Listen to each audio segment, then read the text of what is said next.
मनुष्य के जीवन का अंतिम सत्य मृत्यु है। यह एक अटल सत्य है जिसे कोई भी टाल नहीं सकता। चाहे कोई कितना भी सफल, संपन्न या शक्तिशाली क्यों न हो, हर व्यक्ति को अंततः मृत्यु का सामना करना पड़ता है। हालांकि मृत्यु से परे भी जीवन का एक गहरा सत्य है, आत्मा की अमरता। आध्यात्मिक दृष्टिकोण से मनुष्य का शरीर नाशवान है, लेकिन आत्मा शाश्वत है।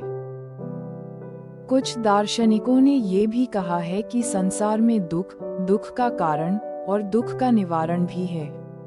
बुद्ध ने दुख के निवारण का मार्ग खोजा और इसे संसार का अंतिम सत्य बताया। मनुष्य के जीवन का अंतिम लक्ष्य मोक्ष प्राप्ति भी बताया गया है, जो मृत्यु के बाद आवागमन से मुक्ति पाने का मार्ग है।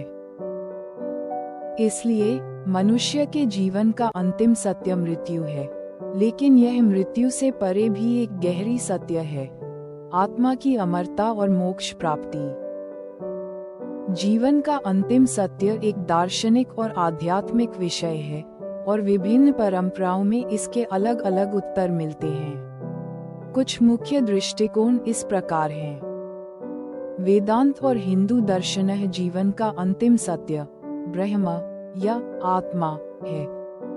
सभी जीव और ब्रह्मांड एक ही परमात्मा से उत्पन्न हुए हैं और आत्मा अमर है। माया, भौतिक संसार से परे परम सत्य ये है।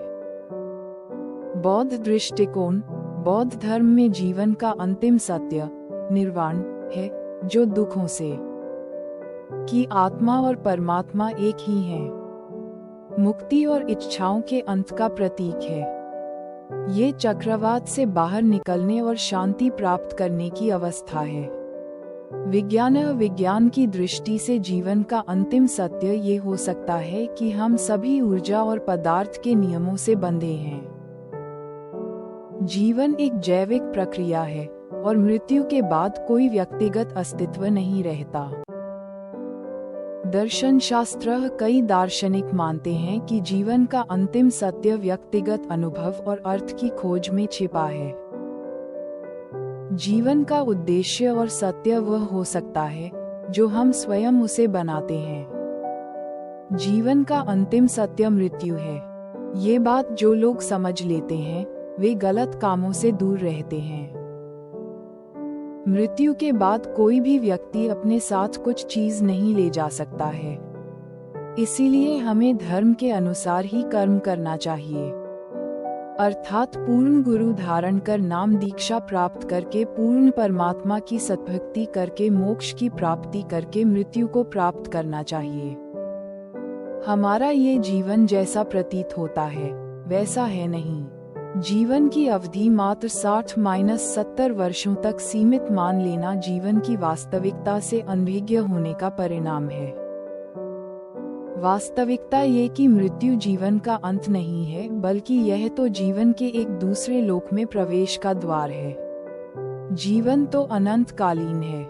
ये सांसारिक जीवन हमें परीक्षा स्वरूप प्रदान किया गया है, जिसके आधार पर यह निर्णय लिया जाना है कि मृत्युपरांत जीवन में किसी पुरस्कृत किया जाना है और किसे दंडित।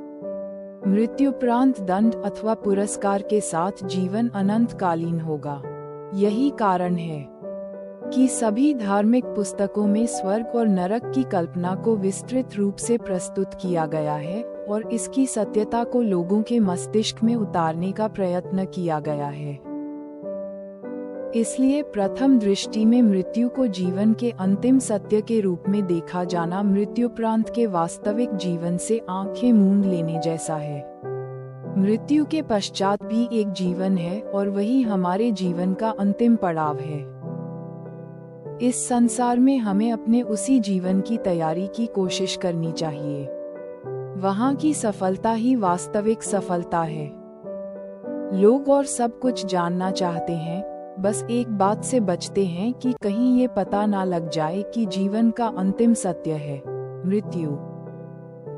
बस्ती से दूर मरघट और कब्रिस्तान बनाए जाते हैं। हम वहाँ मजबूरी में जाते हैं और जल्दी से वापस लौट आते हैं। मृत्यु को सब भांति छिपाने की कोशिश की जाती है।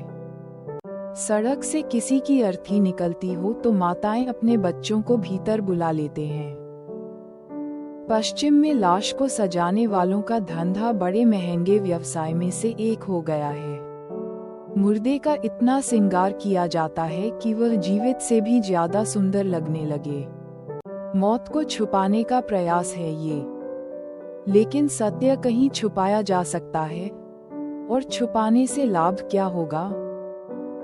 बेहतर तो यही है कि हम उसे ठीक से जान लें, पहचान बना लें, तभी हमारा जीवन संवर सकता है, निखर सकता है। जीवन का अंतिम सत्य मृत्यु है, लेकिन मृत्यु आने से पहले हमें हमारे जीवन के उद्देश्य को पहचानकर जीवन को सफल बनाकर यहाँ से जाना है। मनुष्य जीवन का आईसीसी उद्देश्य केवल भोजन करना और सोना इतना ही नहीं है, बल्कि अपने भीतर झांककर अवगुणों को दूर करके खुद को परमात्मा तुल्य बनाना है। स्वयं के कल्याण के साथ अन्य लोगों को भी आत्मकल्याण की राह पर लेकर चलना है। ऐसा भाव नहीं रखना है कि केवल मेरा ही भला हो, हमें सवे भवन्तु सुखिनः का भाव रखना चाहिए। चाहे जितनी दुनिया घूम फिर लो, चाहे जितने मौज कर लो, चाहे जितना संसार के आकर्षण में डूब जाओ, रिश्तों नातों से जितना चाहे मोह ममता रखो, लेकिन ये सब कायम नहीं रहेगा। एक दिन ऐसा आएगा कि मृत्यु ने इन सब पर कांटा लगा देना है। जीवन के अंतिम सत्य को स्वीकार करते हुए हमें सद्गुरु के शरण में जाना होगा। सद्गुरु की कृपा से उनके वचनों का पालन करते हुए नाम का चिंतन और सेवा करनी होगी, तभी हमारा जीवन सफल होगा और हमारी मृत्यु भी सफल होगी। जीवन का अंतिम सत्य मृत्यु, सबको जाना है शमशान। इसलिए सांस जब तक बाकी, कुछ करो प्रेम, कुछ करो ध्यान। जीवन को जिसने मथा नहीं, उसने अमृत को चखा नहीं। इसीलिए सद्गुरु शरणम गच्छामि, अथ गोविंद शरणम गच्छामि।